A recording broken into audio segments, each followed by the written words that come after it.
down, and basically have to accept that at 0-3, that mountain you've just created for yourself, or decided to attack that mountain, is going to be too big a mountain to climb. The first 20-30 minutes felt really strong from us. It felt like we were really all over it. As soon as we lost it, we were getting it back. We were playing very aggressive, and it was a really good intense start. So that really drove us through the game.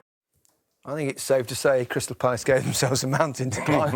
Electric performance, you have to say, from Chelsea. No recognised centre-forward, Alan. How did they make that work? Yeah, I thought it was a very clever team selection, Gary, to not play Giroud or Abraham, but instead playing Pulisic, Havertz and Mount, who like to drop deep, whereas the two big centre-forwards might want to go up and fight and scrap against the two big centre-halves, Kouyaté and Cahill. And those three today were just too good for those two, because they didn't want to come out. They didn't want to go and mark one of them, because if they had then they'd leave the space in behind.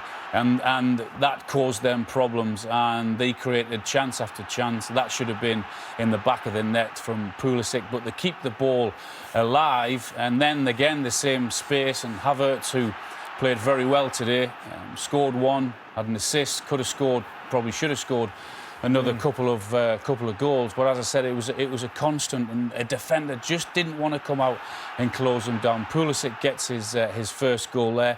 Similar thing again. Look, the two centre halves don't really want to go in, because if they do, and sometimes that happens. I mean, what a piece of skill that was, the touch and the technique, and that's a very, very good save.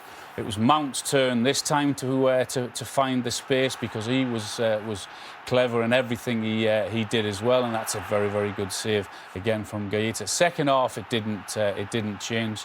Havertz again, this time down the right hand side. They work it really well, but it's from those players dropping deep and getting the ball. And as I said, they were just too good for them. It was a superb performance from Chelsea, particularly going forward.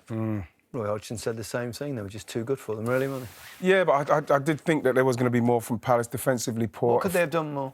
I think that they were too deep, I thought, today. I thought they got overrun in the midfield, and they just weren't close enough. And then when they did get into positions like this, there didn't seem to be a plan to get out. There didn't seem to be any way that they were going to go and cause Chelsea problems. You look at this situation with Eze, he gets the ball, maybe you could play it into him, can you keep it? Then you can maybe get Wilf involved. It didn't happen. Wilfried Zaha involved, didn't happen. Then when you look at the amount of time and space here, like we've seen, Havertz, then he gets to turn, and then once this goes in, again, it was like Roy Hodgson said, it came back to Palace here. He's got not much help around him. He's got no help around him, in fact, loses the ball. And then from there, Chelsea, who were really good today, very sharp. And this is a very good finish. He could have had a hat-trick today.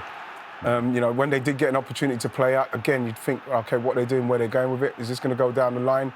And it was it's quite funny. It was that kind of day for them. But you look at this one, once it comes back to Jorginho, look at the space. No pressure on the ball, high line. This would have been a fantastic goal. Again, that was another chance for him, so he could have scored a hat-trick. And then when Palace, this is what I'm saying with Palace, Palace have got the players to do stuff. This is fantastic play from them. They've got a really potent striker in there. If they can get the ball into him with that kind of delivery, he can be very dangerous. Didn't happen enough. Didn't happen nowhere near enough. No. It's very worrying for Palace, especially with the summer they've got coming up. Yeah, a lot of players running out of contract. 4 more games.